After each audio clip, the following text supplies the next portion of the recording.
Welcome to the Lentil Intervention Podcast, talking all things movement, whole food nutrition and environmental wellness with your hosts, Ben and Emma.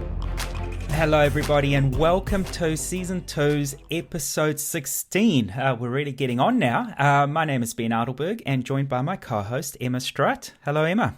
Hello Ben, how are you today? Very good, thank you. Now, today's chat is bound to be a fascinating one, following on from last week's chat with Ryan Alexander on No Meat May and a few points on why we have this obsession with eating meat. We're certainly going to deep dive into those today, so strap yourself in and be prepared for what we think is going to be a fascinating conversation here.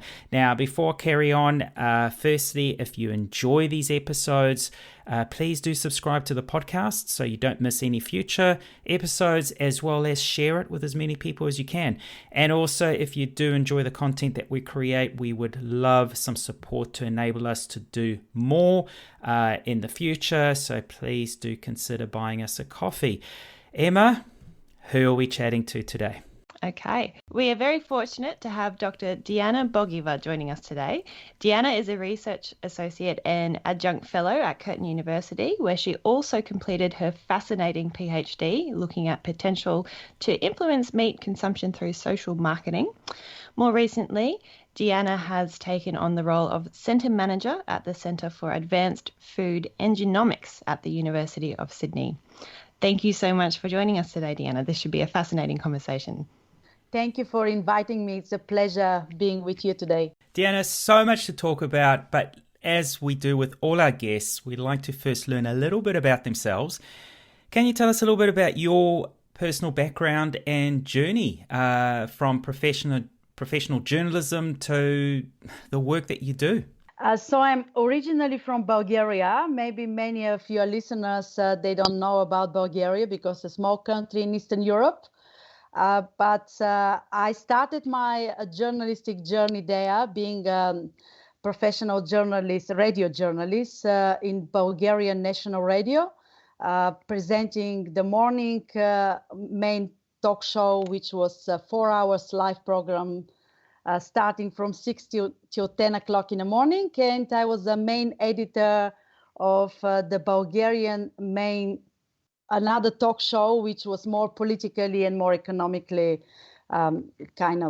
based show, which was every Sunday, 150 minutes show. This is what they call it, Sunday 150 minutes. So my journey coming in Australia is different. First, learning language, trying to get back to my profession and follow my passion.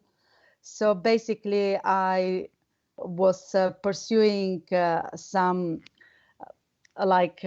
study in marketing and communication after that because I needed to utilize some of my good journalistic skills, asking questions.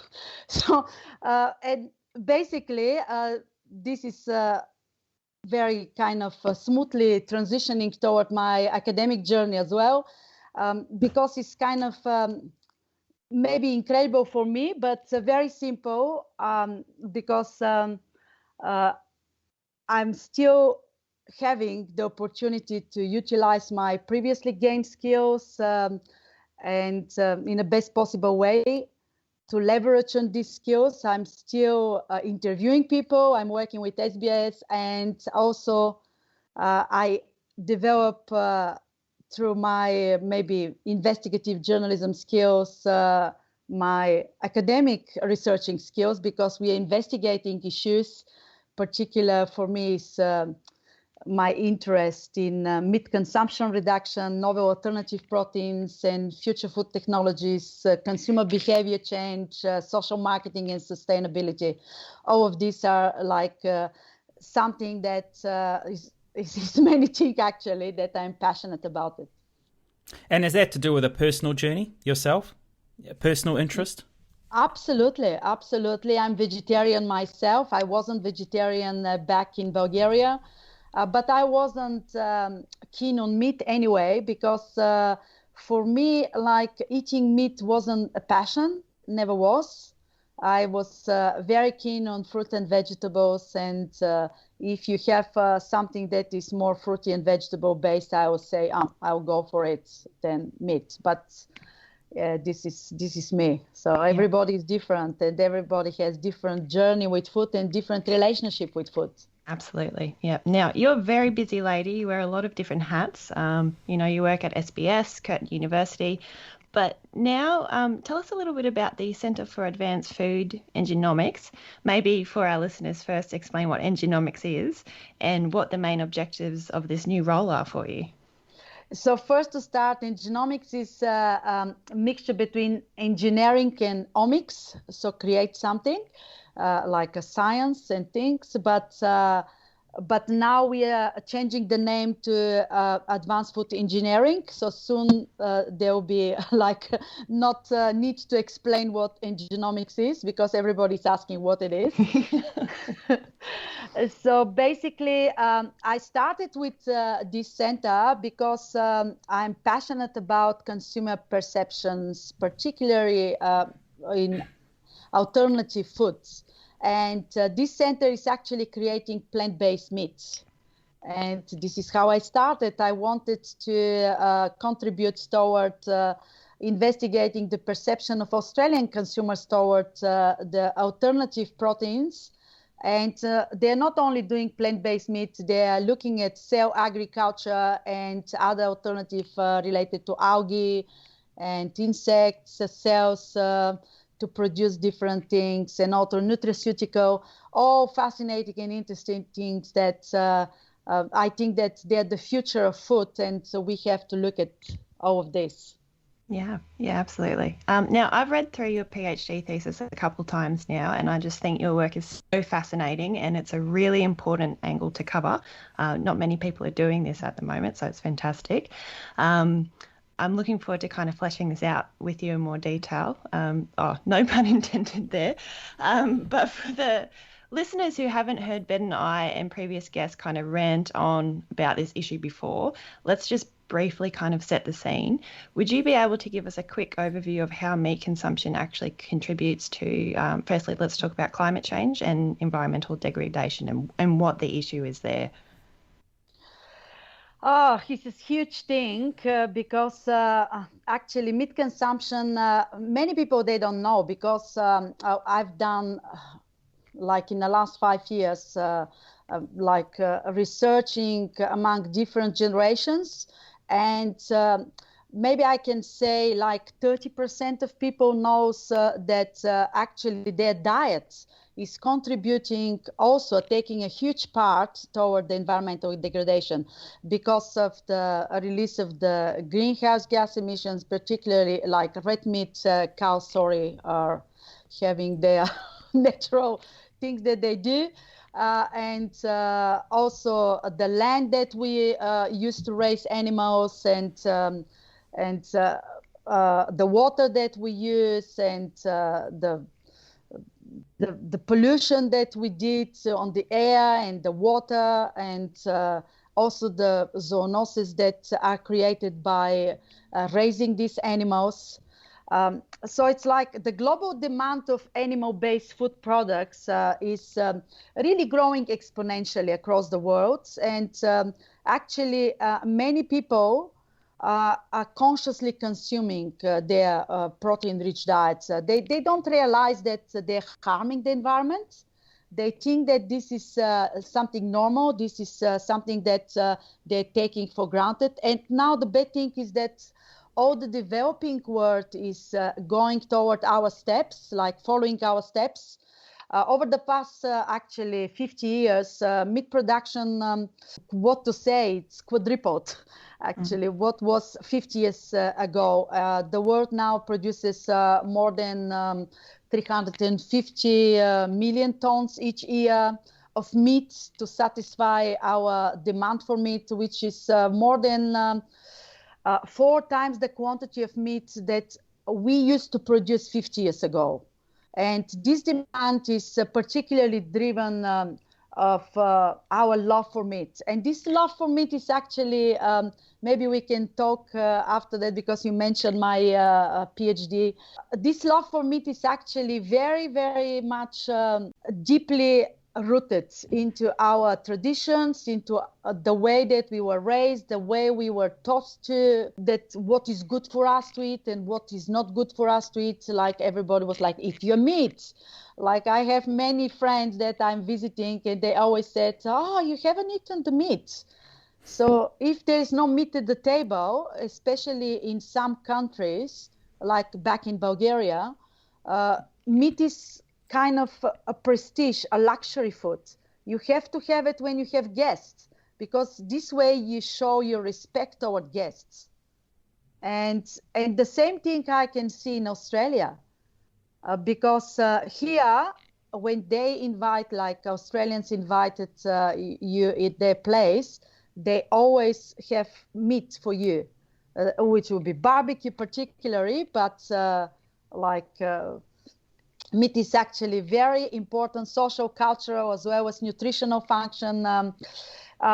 It is not only a function of eating habits, as I mentioned, but it's also a function of social identity, of history, of personal relationships related to some established cultural, societal perceptions, and maybe also function of some misinformation or even advertising manipulation. Or maybe even related to what the livestock industries, are influencing us to have our particular personal food choices. And actually, all of this is so big and so pervasive and persuasive, and actually shape our consumer values, behavior, and even self-esteem in men particularly, and helps actually enhance some traits like their masculinity, virility, human hegemony, power, because they eat meat. And in many society, actually, this consumption is still very prominent and very viable, and they're following it anywhere and with every single day and every single event they do, everything.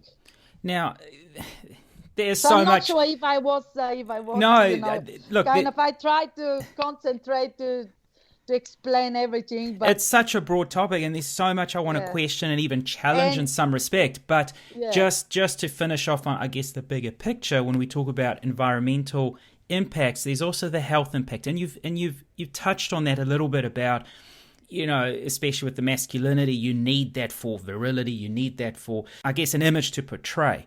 But there is so much science now that shows the ill health effects of consuming such a high meat diet.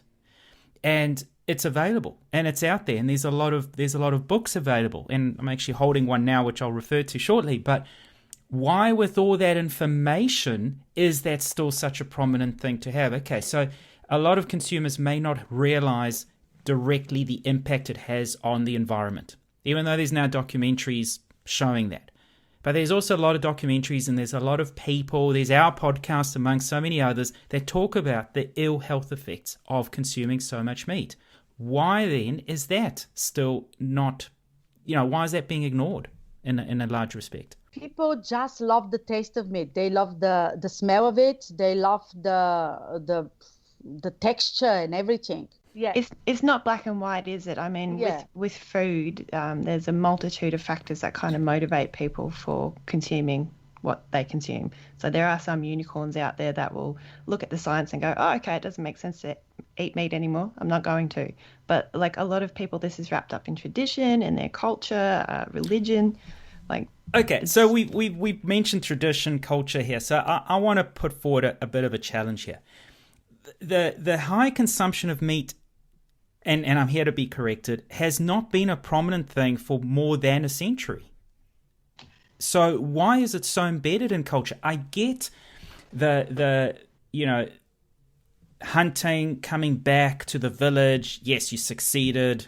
well done. But, meat was consumed as a precious commodity. It was used for, and from what I've read, celebratory meals and so on. You look at the blue zone areas, well studied. These are society or pockets of societies that have lived for centuries with very small consumption of meat. So has it truly been embedded in culture for so long, this insatiating appetite for meat?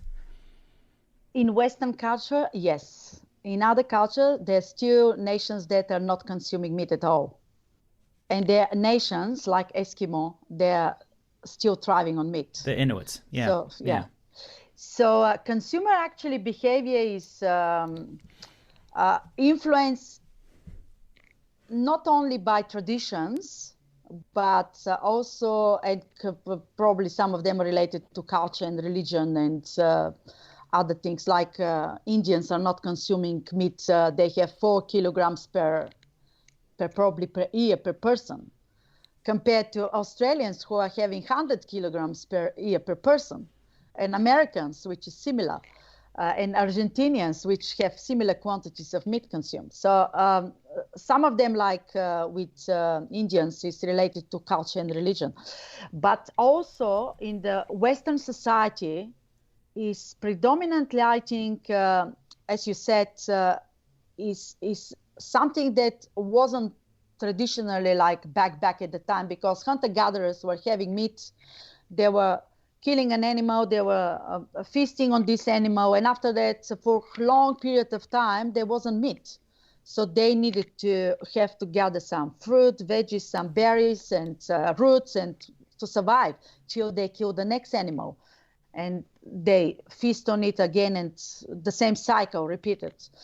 But actually, after the domesticating of the animals, the idea of meat and having meat constantly became a prominent thing for us, human. And especially in the Western society, where consumer behavior also influenced by myth, that they are kind of incorporated in any aspects of their life.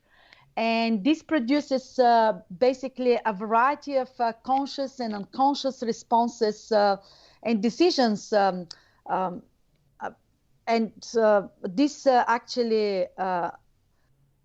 Decisions are influenced by marketing, who often contributes to the establishing and the reaffirming of these myths, and encourage certain actions that become part of accepted part of life. They are normalizing, they become kind of a normal behavior.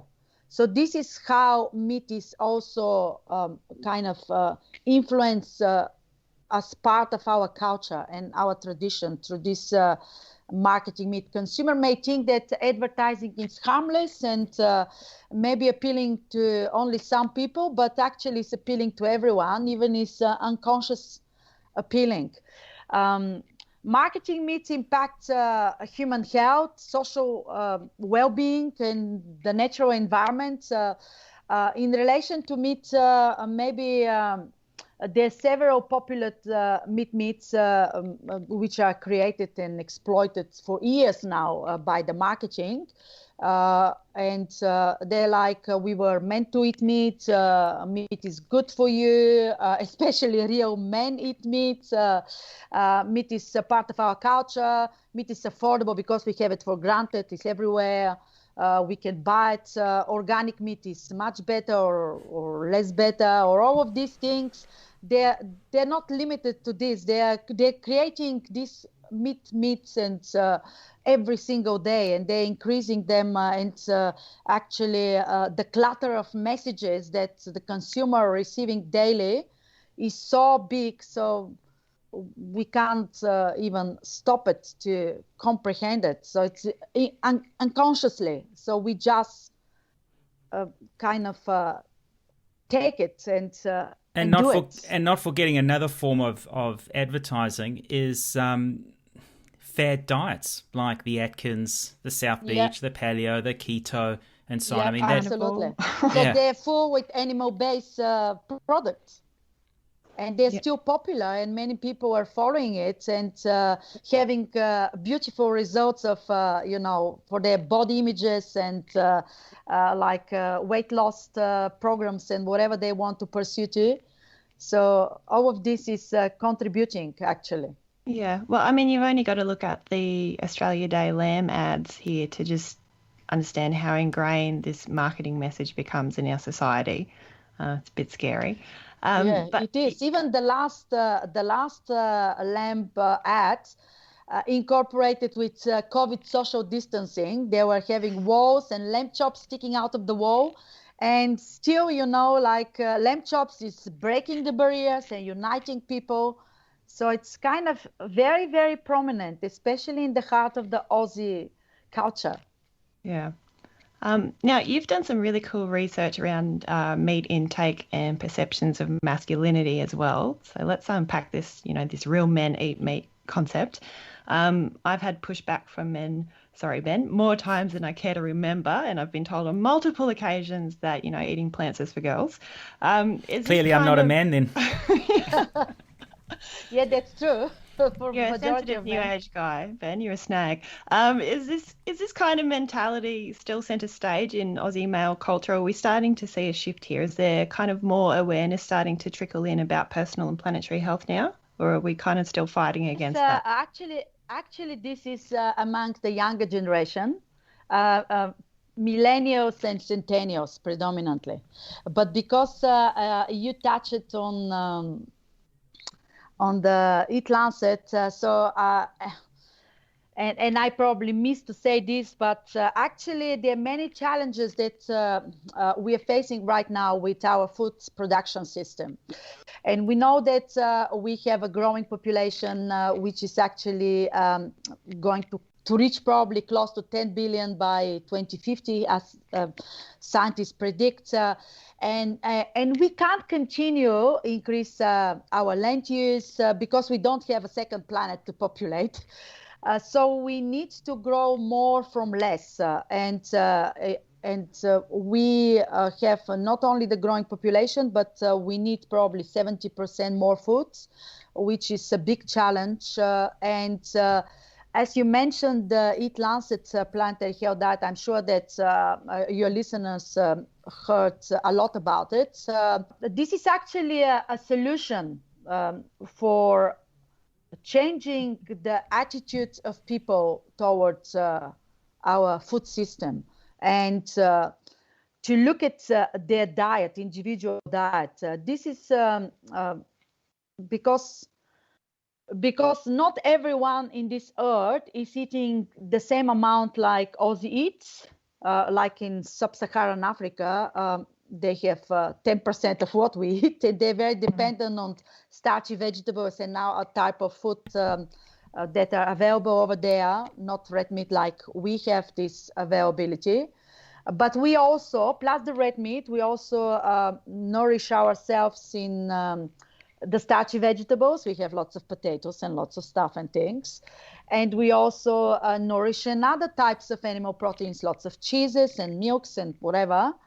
And we have less intakes of fruit and vegetables, legumes and whole grains. So the proposed Eat Lancet planetary health diet, it's actually full of these missing fruit and vegetables and legumes and whole grains.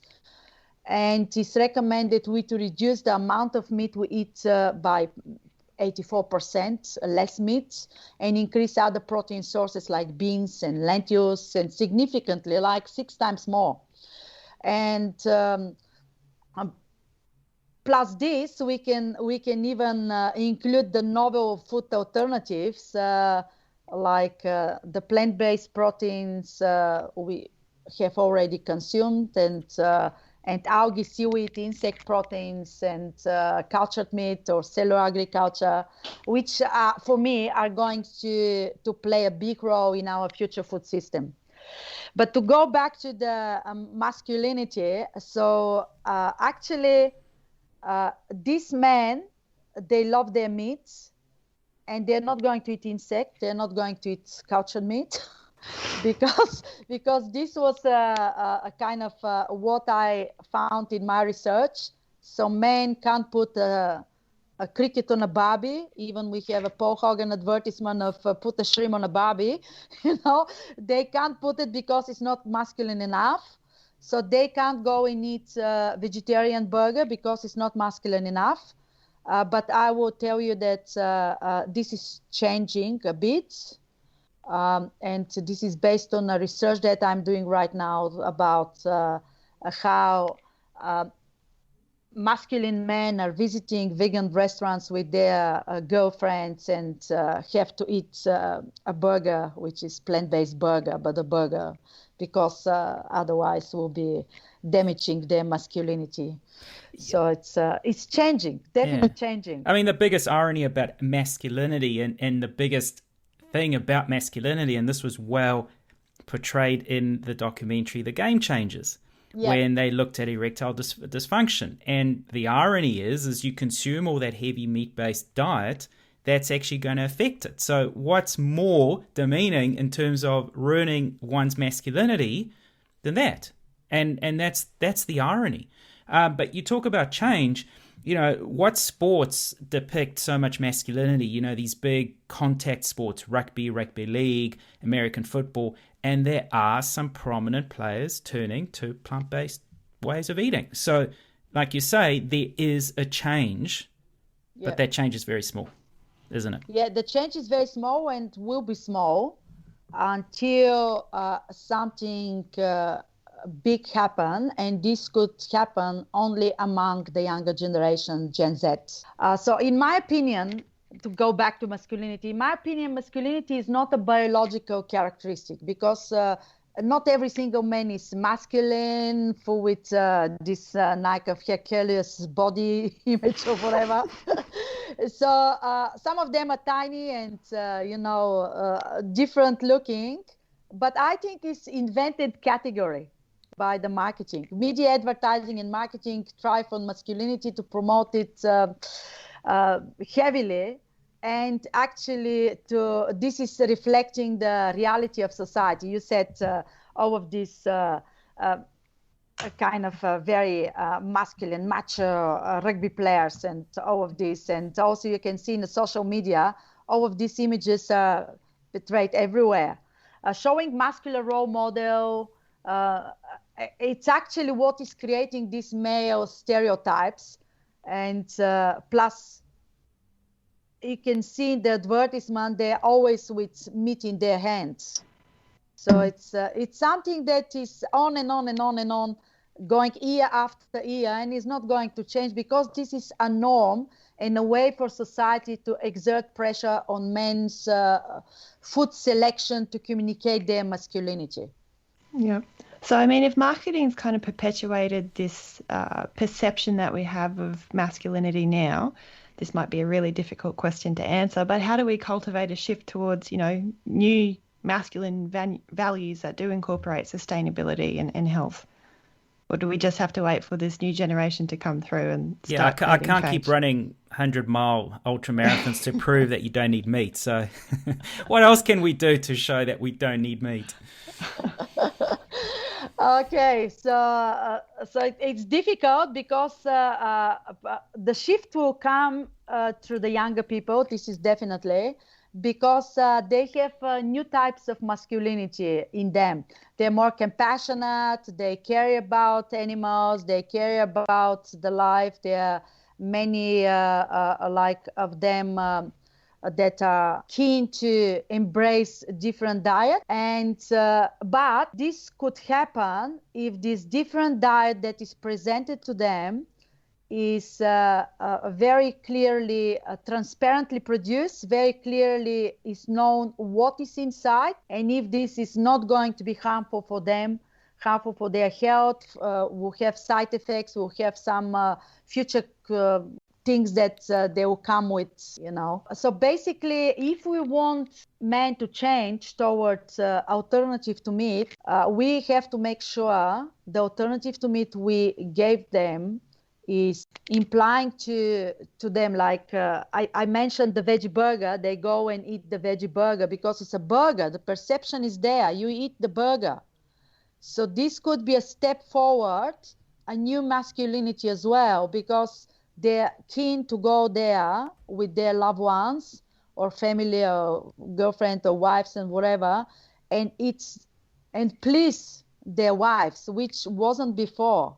I think before, like, the wife needed to please the man, giving him the best piece of meat. But that's an important point, because you talk about the importance of the younger generation. But what about the role that women have? And it's exactly what you're saying, because one thing I'm noticing at a lot of sort of workshops or expos and so on that I present at, historically, initially was 80% women attending these talks about the power of plants. But the men that would come, and now there's more of them, it's because of that their partner has brought them along. Or if men that I've spoken to, it's because the kids at home want to be plant-based, so we're going to support them. Or my wife is driving that. So like you say, there is a shift as well, that women are playing a bigger role as well. Yeah, absolutely. Absolutely. And their role is going to increase with years, but it's a slow process. They have to cultivate this, how a woman is nurturing a child to grow it. The same way the woman needs to nurture the new way of feeding to grow and become a norm. Honestly, I don't know what men's problem is. I don't understand. It's not that hard. It's not like with a magic stick you can change it. Like tomorrow all men are going to eat veggies. So they need a conformity. They need a way to be shown that this is not going to diminish their masculinity or their virility or their power or their, kind of being the main bread earner, whatever, because this is not any longer the issue. The women are also a equally bread earner. So things are changing slowly but steadily. And the same with the vegetarian trend and with the flexitarian trend, even among men. Now in Australia, we have 12% vegetarian and vegan, so 10% vegetarian and 2% vegan, which is a slow race in the last 4 years from 8-9% toward this 12%. So it's steadily, slowly, but steadily going toward a big change that is going to occur in a country that is predominantly meat-eating country, very, very heavily and very deeply culturally embedded, with meat country. Yeah. A conversation we've had with a past guest of ours, Professor Boyd Swinburne, spoke about the food system. And I think that's one of the challenges we'll continue to endure. And even more so is these, beef and lamb, dairy industries and so on, really fighting back, discrediting a lot of, scientists, academics, people that actually present good facts, and also fighting that perception that you talk about. You got to nurture that. Well, there's going to be that resistance of what we see externally. New Zealand's the same thing. We talk about Australia. A lot of the Western cultures, that's going to be one of the biggest battles is fighting that, despite World Health Organization saying that red meat is a probable group to a carcinogen. We mentioned the Lancet Commission. Well, they say that red meat is unhealthy and needs to be consumed less. Yet, that information, reliable, backed with good references, is being discredited. And that's the challenge. Yeah, it is a challenge. And you can see all of these very kind of well-known organization, and everybody should rely on their guidelines. And at the moment, even Australia is reviewing their dietary guidelines since 2030. They weren't reviewed, but they're reviewing it right now. So maybe we can see some changes there as well. I'll let Emma comment on that. I mean, we've just had a little review in New Zealand, and it was so minor that really it didn't impact much. But, Australia... Yeah, well, I mean, that's going to be a long process too. I don't think we're going to... I think 2023, 2025 potentially is when it will actually be released into the world. So there's time here to try and make a difference. Yeah, but we are actually experiencing many food trends in the recent years.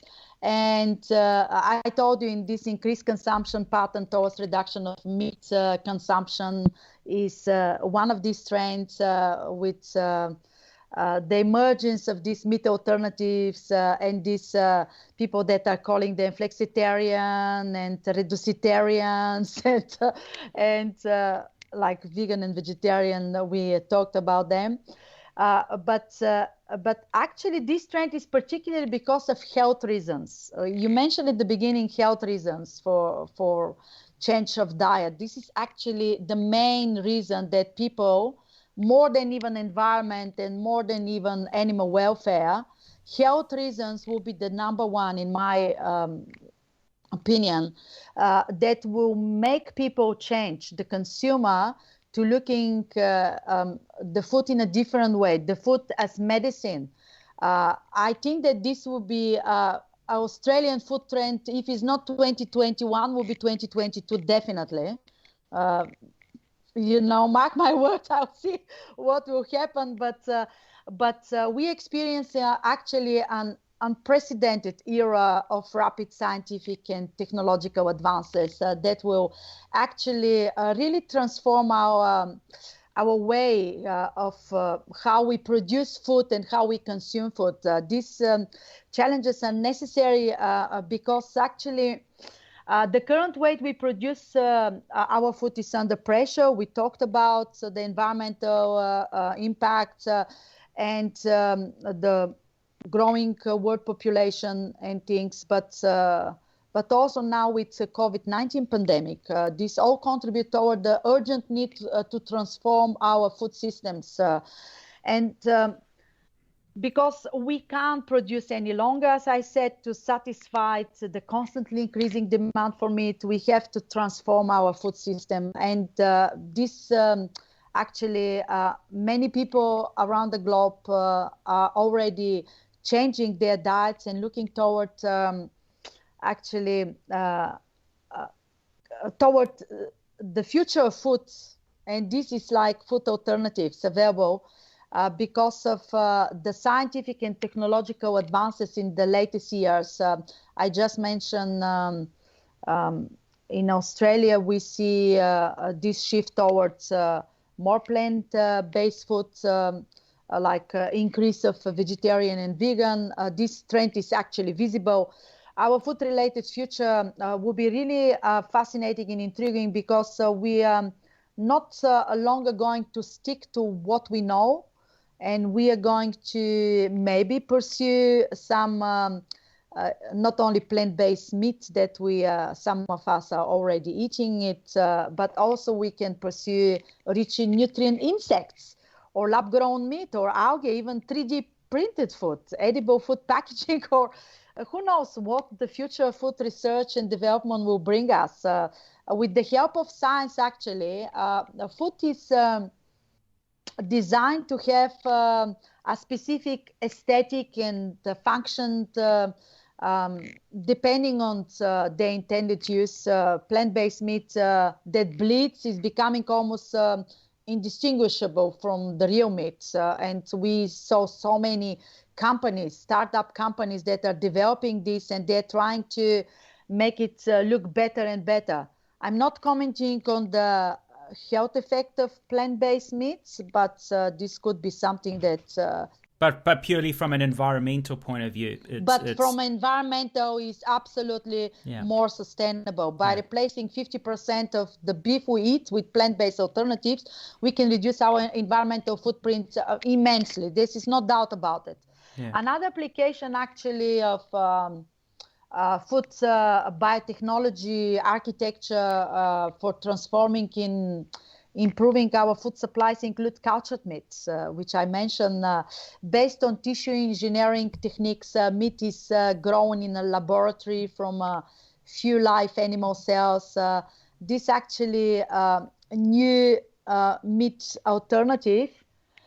From the last report that was commissioned by World Health Organization and FAO, they commissioned actually Kingsley report, and based on this, Kingsley predicts 41% increase in 2050 of cultured meats. Wow. Now, I know Singapore's quite is leading the way with that. I think Israel as well have been releasing a lot of results on that.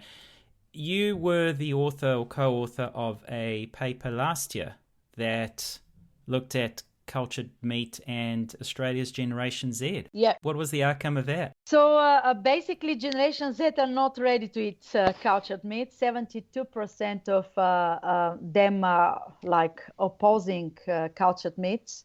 And this is because they are more keen to eat fruit and veggies or to know how exactly this meat was made. The transparency is a big thing for Generation Z.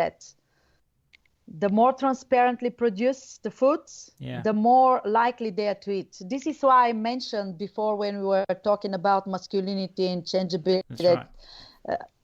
Something needs to change, like radically change, not to have hidden messages or any side effects and things of food we produce and we want to fit the future.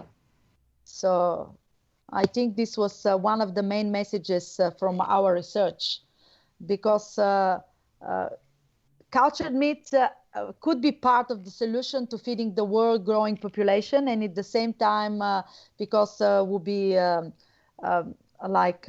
cutting emission if we are using renewable energy, not fossil fuel, of course, but doesn't require slaughtering of animals and is animal welfare friendly, and also doesn't need any antibiotic resistance, which is a big issue as well, and also have less greenhouse gas emissions, depends on the renewable energy source, and less water, and doesn't need a farmland to rear the animal. So everything is in a laboratory setting. So it's something that I think that could be the future. And as Kingsley predicted, 41% is a really, really huge growth. Absolutely, yeah.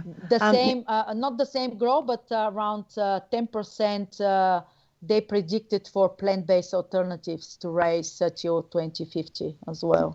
We've been talking a lot about land, how much land is used for beef production versus, say, legumes and so on. So just to put some numbers in perspective, and this came from, it's something I quote from quite frequently, but an Oxford University and Agroscope, which is Swiss Agriculture Research Institute, they did a big study, 40,000 farms, 1,600 processors, and they compared high-impact beef producers to low-impact beans, peas, and other plant-based proteins.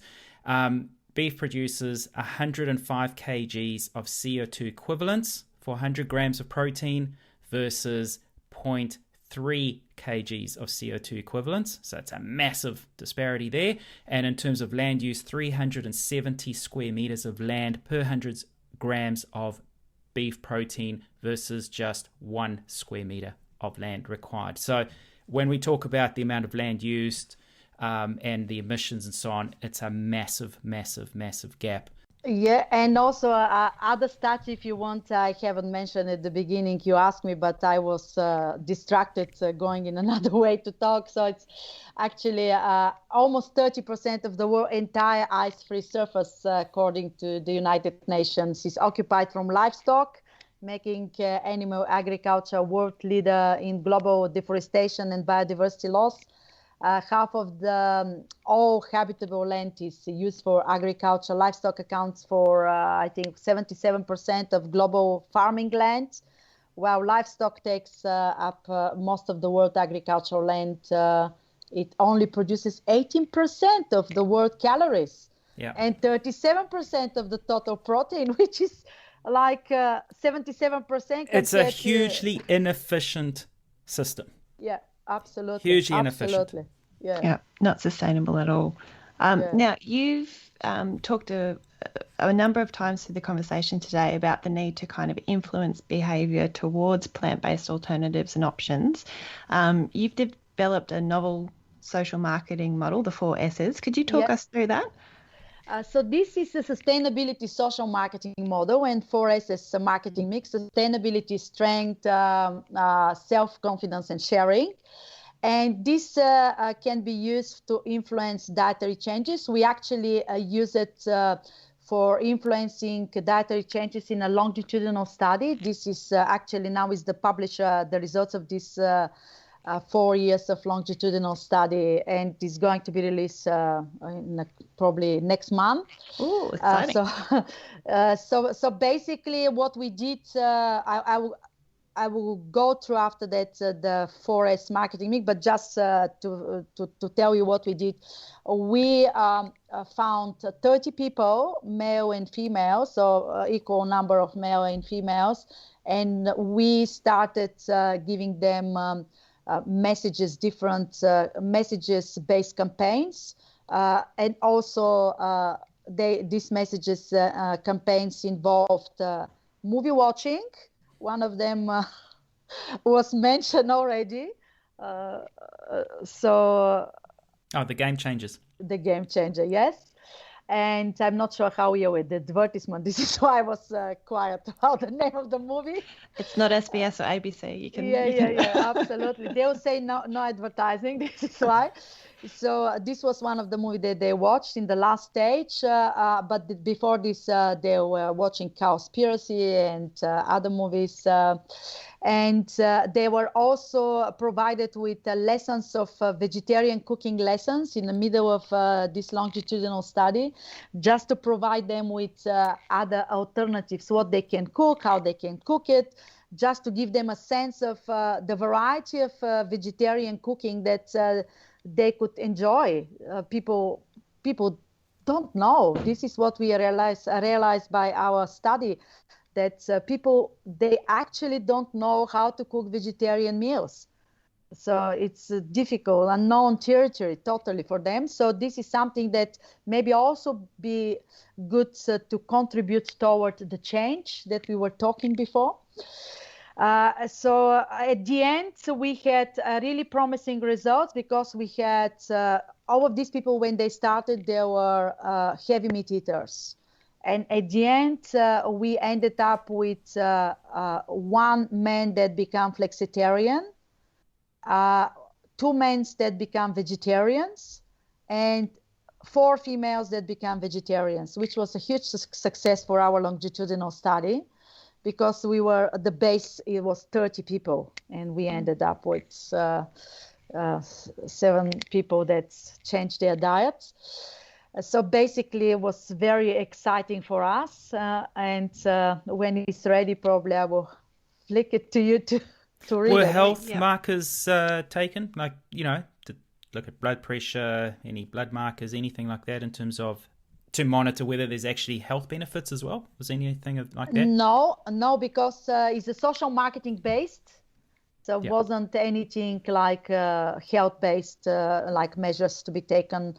But these people, they reported that they felt like kind of enlightened. They kind of broadened their perspective in life, like they discover something that was a completely unknown area for them.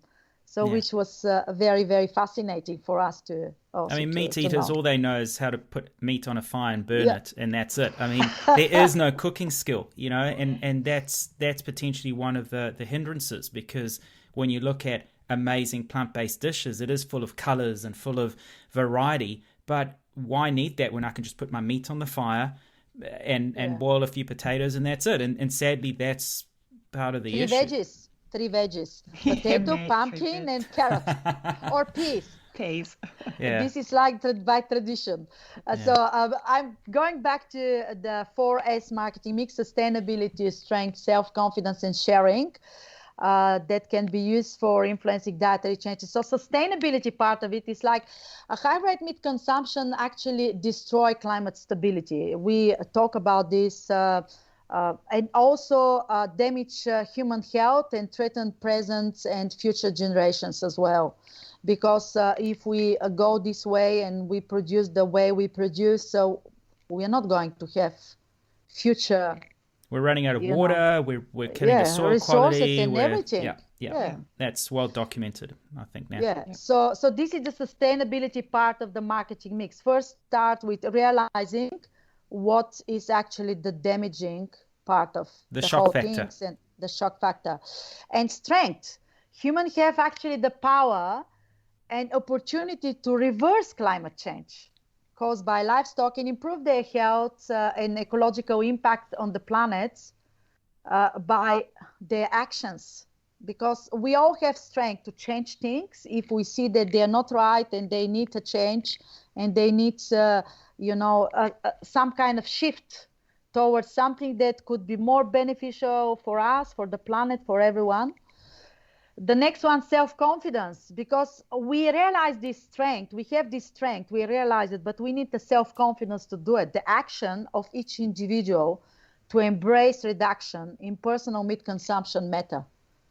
So if every one of us decide that I have the self-confidence, I can do it, and I can change it, and I can do it for me, I think that many people will follow in their family, their kids, their even parents, everybody could follow. And there are people that they're surrounding, their peers and their friends and colleagues and everybody. Because if they see this person like thriving and having a better health and better, because the benefits of a plant-based diet is huge. It's reducing all the chronic diseases and non-communicable and everything that, they call it non-communicable more often than chronic. So all these diabetes and cholesterol and heart attacks and all of this. So everybody will be willing to change because people are,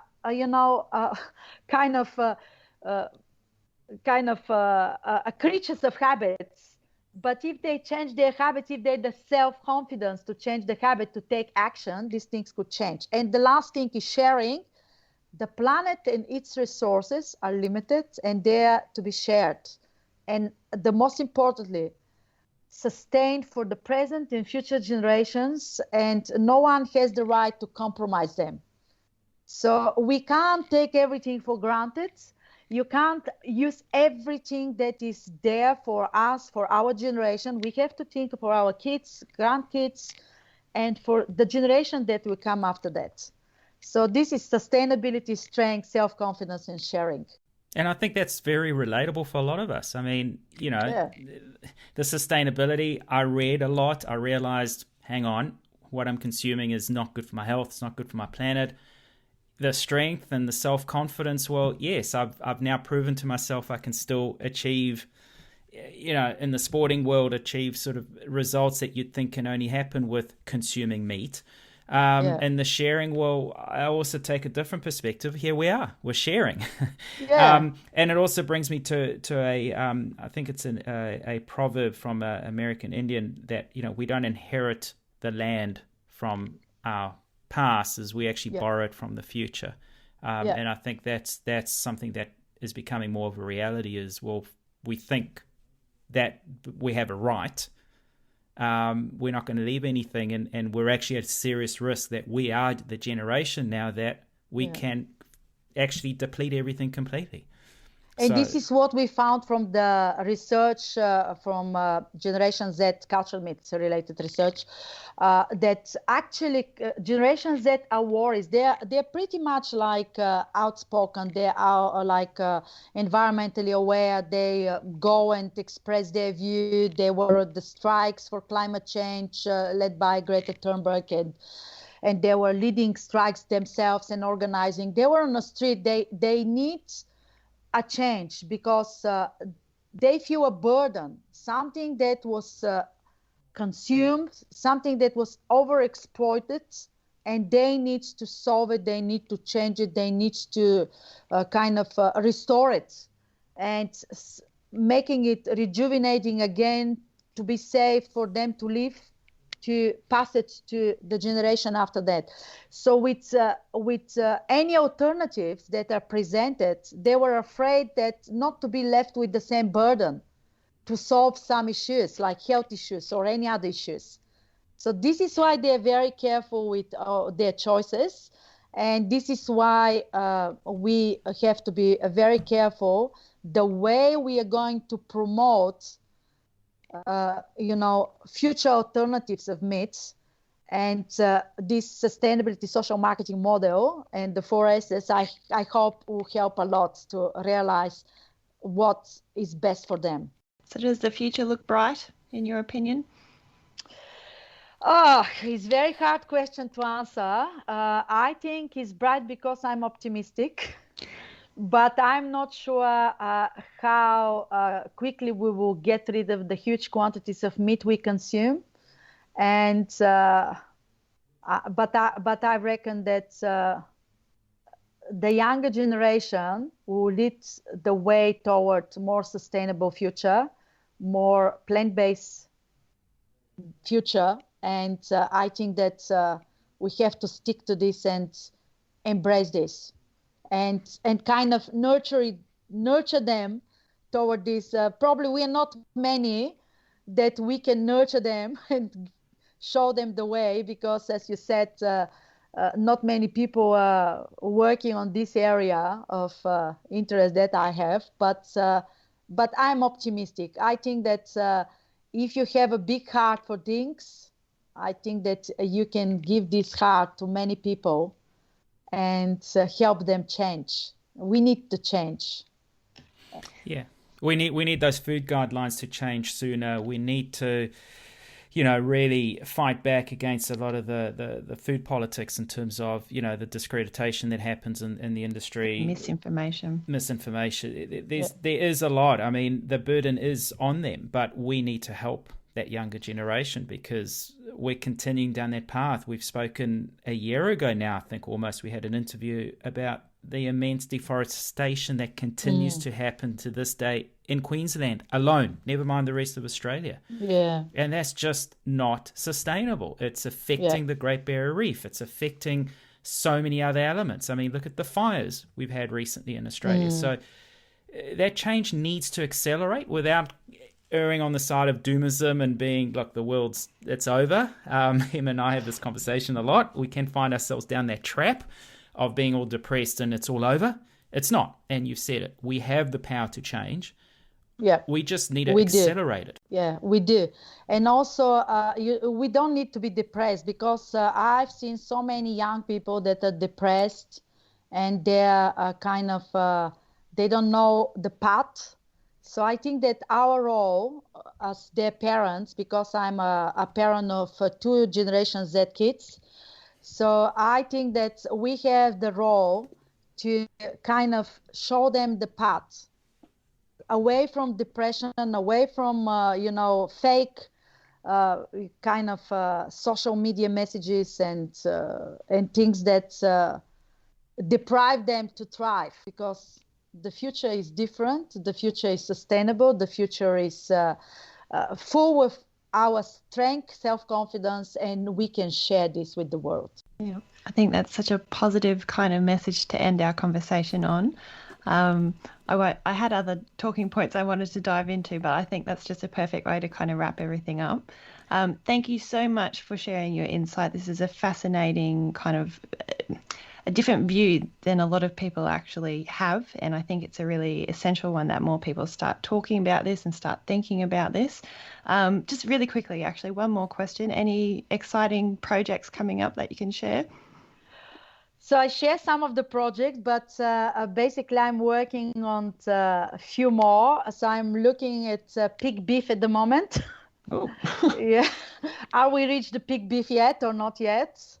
Seems not yet, but we'll be probably closer.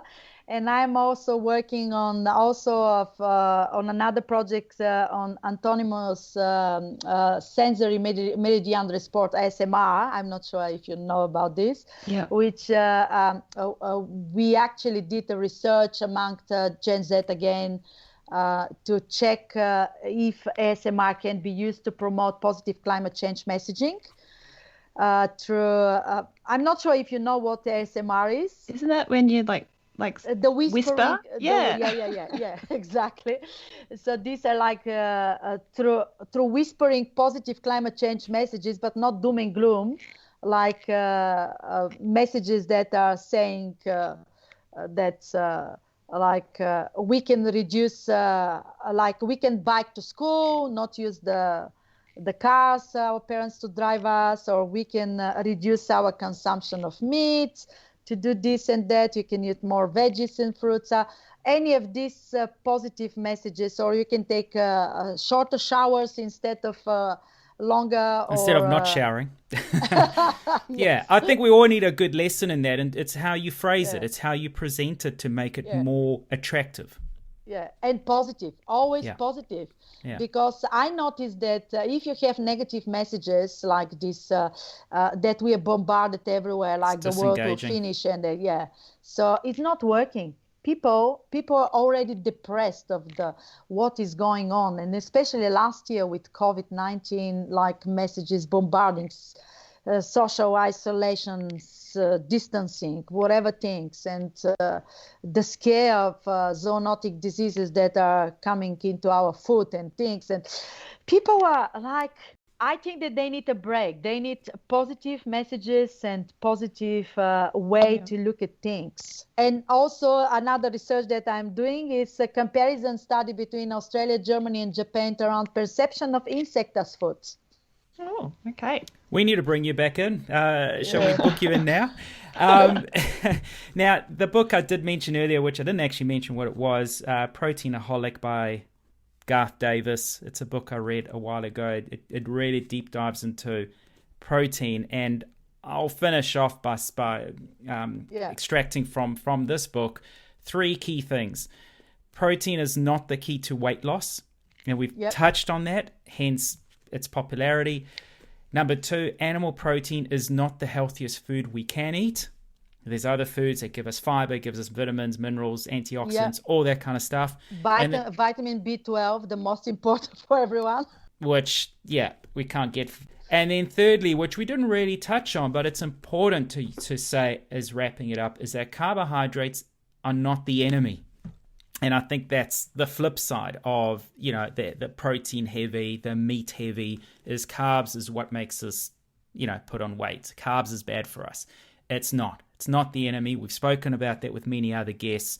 So I think those are 3 things we can finish off. But as Emma started saying, until she had to squeeze one more in, unless she wants to squeeze a couple more. Deanna, this has been a fascinating conversation. It really has. As Emma said, it's a very unique angle we've taken, and it's really shed a lot of really important information, about this whole big picture, the need to eat meat and the fact that we don't. And how do we change it? Well, there's a lot of work to be done, but the opportunity is there.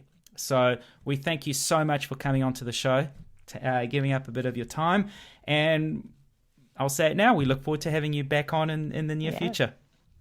Thank you for inviting me, and you can rely on me. I'll continue working toward the goal. A reduction of meat consumption, dietary change, and consumer behavior change, because I truly believe that this is something that is important for the planet, important for our own health, and important for the future of our kids and our grandkids and beyond them. Absolutely. I think it's very important. Perfectly said. Thank you so much, Deanna. Thank you for having me. Thank you for listening to the Lentil Intervention podcast. If you found this interesting, make sure you subscribe and share it with your friends.